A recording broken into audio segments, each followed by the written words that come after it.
जय श्री कृष्णा। राधे राधे दोस्तों, स्वागत है आपका अपने चैनल पर। आज हम लेकर आए हैं आपके लिए तीज व्रत की कथा। तो प्रेम से बोलो तीज माता की जय हो। बहुत पुरानी बात है। एक गांव में हरिया नाम का एक व्यक्ति अपनी पत्नी पुष्पा के साथ रहता था। हरिया के पास गांव में कुछ जमीनें थी जिस पर वह खेती करके गुजर बसर करता था।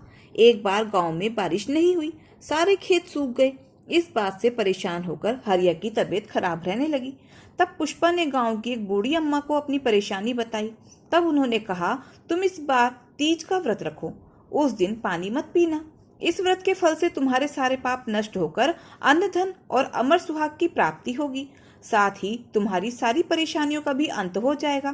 तीज व्रत आने में अभी 1 महीना बाकी था। घर पर कुछ खाने को नहीं था। इसी समस्या से पुष्पा गांव में जाकर मेहनत मजदूरी करती जिससे गुजारा हो सके। चिंता के कारण हरिया की तबीयत दिन प्रतिदिन खराब होती जा रही थी। इसी बीच तीज का व्रत आ गया। पुष्पा ने सुबह जल्दी उठकर घर का सारा काम किया। स्नान आदि करके माता पार्वती और शिव जी की पूजा के बाद वह मजदूरी करने चली गई। उस दिन गर्मी व धूप बहुत ज्यादा थी। काम करते करते दोपहर तक उसकी तबीयत खराब होने लगी। धूप में मेहनत का काम, साथ ही निर्जला व्रत होने के कारण उसे चक्कर आ गई और वह बेहोश होकर जमीन पर गिर पड़ी। उसके साथ काम करने वालों ने उसे उठाकर छाया में लिटाया, पानी की छींटे मारी उसे होश नहीं आया। उसके बाद कुछ औरतों ने उसे पानी पिलाया, जिसके बाद उसे होश आ गया। पर उसका व्रत टूट चुका था और वह रोने लगी और दुखी मन से घर वापस आ गई। हरिया के लिए उसने खाना बनाया और खुद भूखी ही रही।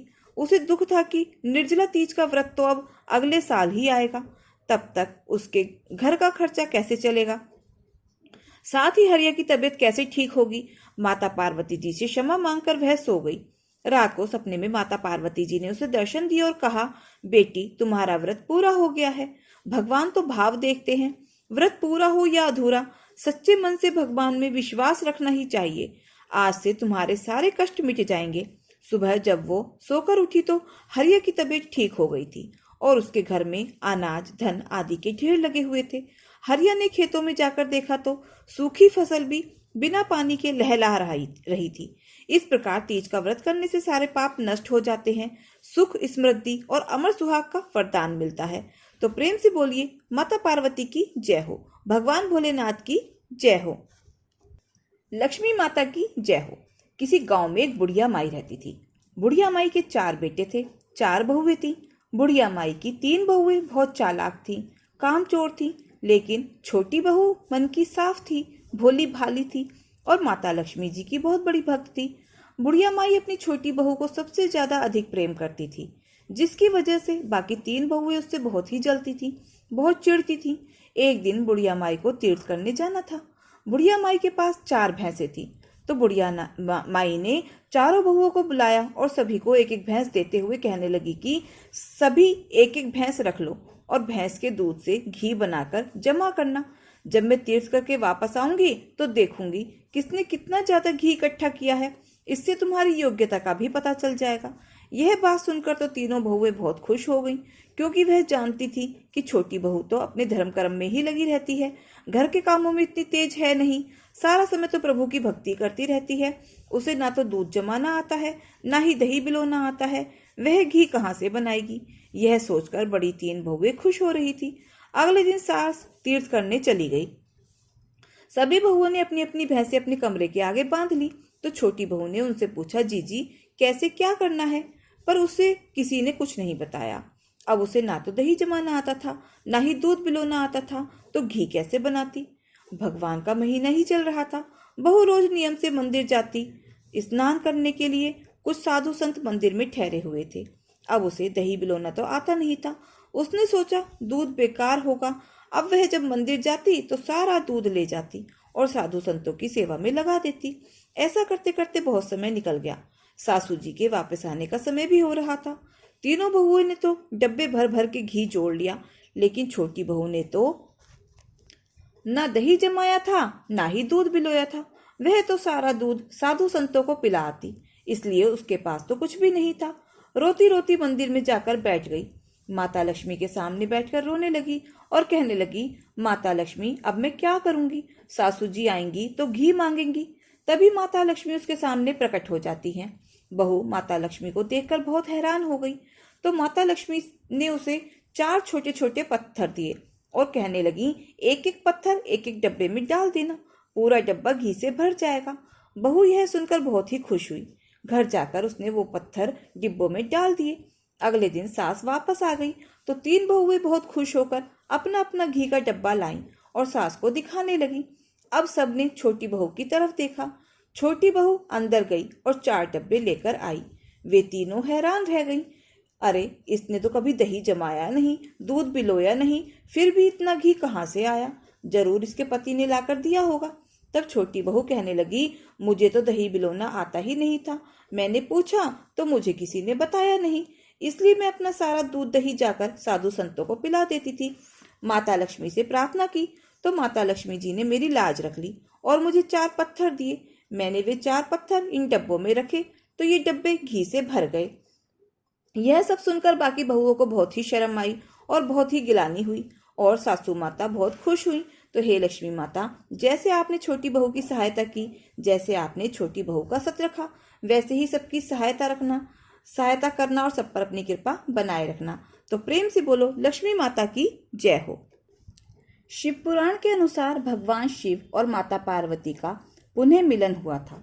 एक बार भोलेनाथ ने माता पार्वती को उनके पुनर्जन्म की बात याद दिलाने के लिए तीज की कथा सुनाई थी।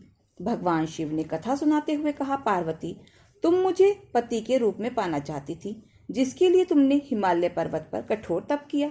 तुमने सर्दी, गर्मी, बरसात आदि सभी कष्टों को सहकर तपस्या की। इसे देखकर तुम्हारे पिता बेहद दुखी थे।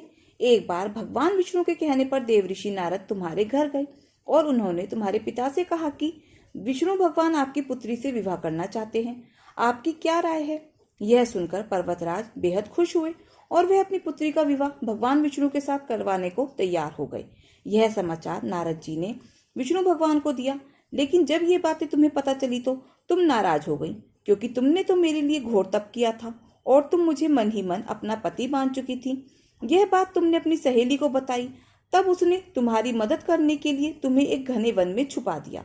वह वन ऐसा था जहां तुम्हारे पिता कभी पहुंच नहीं सकते थे। इस वन में तुम लगातार तप करती रहीं। पर्वतराज तुम्हारे ना मिलने से परेशान थे। वह इस चिंता में थे कि यदि भगवान विष्णु बारात लेकर आ गए और तुम नहीं मिली तो वह नाराज हो जाएंगे। भोलेनाथ माता पार्वती से कहते हैं कि धरती पाताल एक करके भी तुम्हारे पिता तुम्हें नहीं ढूंढ पाए, क्योंकि तुम उस वन में एक गुफा के अंदर मेरी आराधना कर रही थी। तुमने रेत का एक शिवलिंग बनाया था।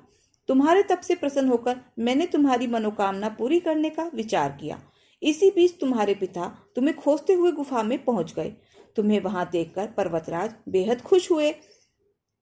तुमने अपने पिता से कहा कि तुमने मुझे अपना वर चुनने को चुना है और इसके लिए घोर तप किया है और आज यह तप सफल हो गया है। भोलेनाथ ने मेरा वरण कर लिया है। अगर आप मेरा विवाह शिव जी से करने को तैयार हैं तो मैं आपके साथ चलूंगी। यह सुनकर पर्वतराज तुम्हारा विवाह मुझसे करने को तैयार हो गए। इसके बाद उन्होंने विधि विधान से हमारा विवाह संपन्न कराया। तो हे पार्वती, इस तरह तुमने मेरा कठोर व्रत किया और हमारा विवाह संपन्न हुआ। उसी तरह यदि कोई स्त्री इस हरियाली तीज का व्रत पूरी श्रद्धा और निष्ठा से करेगी तो मैं उसे मनवांछित वर प्रदान करूंगा और अखंड सौभाग्य का वरदान दूंगा। हे भोलेनाथ, इस कहानी को कहते सुनते और हुंकारा भरते सब पर अपनी कृपा बनाए रखना। इस दिन महिलाएं अपने पति की लंबी आयु और अखंड सौभाग्य के लिए माता पार्वती और भोलेनाथ की पूजा करती हैं। तो प्रेम से बोलो जय हो माता पार्वती की जय, भोलेनाथ भगवान की जय हो। एक समय की बात है, एक गांव में एक किसान का परिवार रहता था। उस किसान के 5 बेटे थे। सबसे बड़े बेटे का नाम भोला था। नाम के अनुसार ही उसका मन भी भोला था। वह कोई भी काम धंधा नहीं करता था, ना ही अपने पिताजी के साथ खेत में काम करने जाता था और ना ही एक पैसा बाहर से कमा कर लाता था। इस बात से उसके माँ बाप और भाई हमेशा उसको डांट लगाते थे। एक दिन भोला की माँ भी परेशान होकर भोला से कहती है, आज तुम्हें खाना नहीं मिलेगा। जब तक तुम कुछ कमा कर नहीं लाते तब तक कुछ भी खाने को नहीं मिलेगा। भोला बेचारा माँ से कहता रहा, माँ मैं कौन सा काम करूं, यह कमाना क्या होता है। पर माँ ने उसकी एक ना सुनी और घर से बाहर निकालकर दरवाजा लगा दिया। बेचारा भोला सोचता रहा, यह कमाना क्या होता है। यही सोचते सोचते वह जंगल के पास बने गणेश भगवान के मंदिर में पहुंच गया। वहां जाकर वह लोगों को खोजने लगा, पर उसे कोई दिखाई ही नहीं दिया। फिर गणेश भगवान की प्रतिमा के आगे बैठकर बोलने लगा, गणेश भगवान जी मुझे कमाना है, गणेश भगवान जी मुझे कमाना है, मैं कैसे कमाऊं? ऐसे ही कहते कहते कई घंटे हो गए। गणेश भगवान उसके इस प्रेम से बहुत खुश हुए और प्रकट होकर बोले, भोला क्या बात है, तुम परेशान क्यों हो? भोला ने कहा, आप कौन है? तब गणेश भगवान ने कहा, मैं गणेशा हूँ। तब भोला ने कहा, गणेशा मुझे कमाना है, पर मैं कैसे कमाऊं?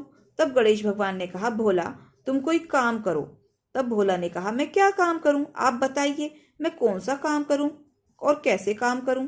तब गणेश भगवान ने कहा, देखो इस मंदिर में कितने पत्ते बिखरे हुए हैं, तुम इन्हें इकट्ठा करके अपने घर रखाओ। फिर भोला ने पेड़ की एक बड़ी सी डाली तोड़ी और मंदिर के एक तरफ से बाहर झाड़ू मारने चालू किया। भोला अपने फटे पुराने गमछे में उन पत्तों को बांधता और अपने घर की तरफ दौड़ा और घर जाकर एक कोने में पत्तों को रख दिया। फिर मंदिर की तरफ दौड़कर आया। उसे तो बस इस बात की खुशी थी कि उसे काम करना आ गया था। उसे लगता था कि इसी को कमाना कहते हैं। फिर से भोला मंदिर के पत्तों को अपने फटे पुराने गमछे में बांधकर फिर अपने घर पर रख मंदिर की तरफ आया। उसकी माँ उसको आते जाते देखकर वह सोचने लगी कि यह भोला आज इतना क्यों दौड़ लगा रहा है और यह अपने गमछे में क्या बांध कर ला रहा है। फिर उसकी माँ घर के कोने में देखने गई तो वहां देखती है कि हीरे मोतियों का ढेर लगा है। वह तो हैरान रह गई, अरे भोला आज ये क्या कर रहा है? भोला की माँ को लगा कि भोला कहीं से चोरी करके लाया है। तब तक भोला अपने सर पर एक पोटली फिर से पत्तों को लाकर पटका। उसकी माँ भोला को पकड़कर बोली, भोला तुम कब से चोरी करना सीख गए हो? तब भोला ने कहा, माँ चोरी क्या होती है? तब उसकी माँ ने पूछा कि यह धन तुम कहाँ से ला रहे हो? भोला ने कहा, माँ यह धन नहीं है, यह तो मंदिर के पत्ते हैं। जंगल के पास जो मंदिर है वहीं पर एक आदमी मिला था, उसका नाम गणेशा था। उन्होंने मुझे काम करना और कमाना सिखाया है, मैं तो बस उन्हीं के कहे अनुसार काम कर रहा हूँ। भोला की माँ यह सुनकर समझ गई कि जरूर गणेश भगवान होंगे। भोला की माँ बोली, भोला मुझे भी ले चल। फिर दोनों दौड़कर मंदिर की तरफ भागे। मंदिर में कोई भी नहीं था। भोला ने कहा, अभी तो गणेशा यहीं पर थे, पता नहीं कहाँ चले गए। भोला की माँ गणेश भगवान की प्रतिमा के आगे झुककर बोली, प्रभु आपने मेरे बेटे पर कृपा करी, आप धन्य हैं, आप कृपा निधान हैं, आप संकट नाशक हैं। भोला पर गणेश भगवान की ऐसी कृपा हुई कि भोला का दिमाग भी तेज हो गया। अब भोला उस धन से बहुत बड़ा व्यापार शुरू कर देता है और गणेश भगवान की कृपा से सेठ कहलाने लगा। पर उसने उस मंदिर में जाना नहीं छोड़ा। रोज सुबह होते ही उस मंदिर में जाता, मंदिर की साफ सफाई करता और पूजा अर्चना करता। गणेश भगवान की कृपा से भोला का कारोबार दिन दूना रात चौगुना तरक्की करने लगा। तो हे गणेश जी महाराज, जैसे आपने भोला पर अपनी कृपा करी वैसे ही अपने सभी भक्तों पर अपनी कृपा बनाए रखना। तो प्रेम से बोलो गणेश भगवान की जय हो। दोस्तों अगर आपको हमारी कथा कहानी अच्छी लगी हो तो प्लीज वीडियो को लाइक शेयर और सब्सक्राइब अवश्य करें। अपना प्यार और सहयोग दें। मिलते हैं फिर ऐसे ही नई कथा कहानियों के साथ। धन्यवाद।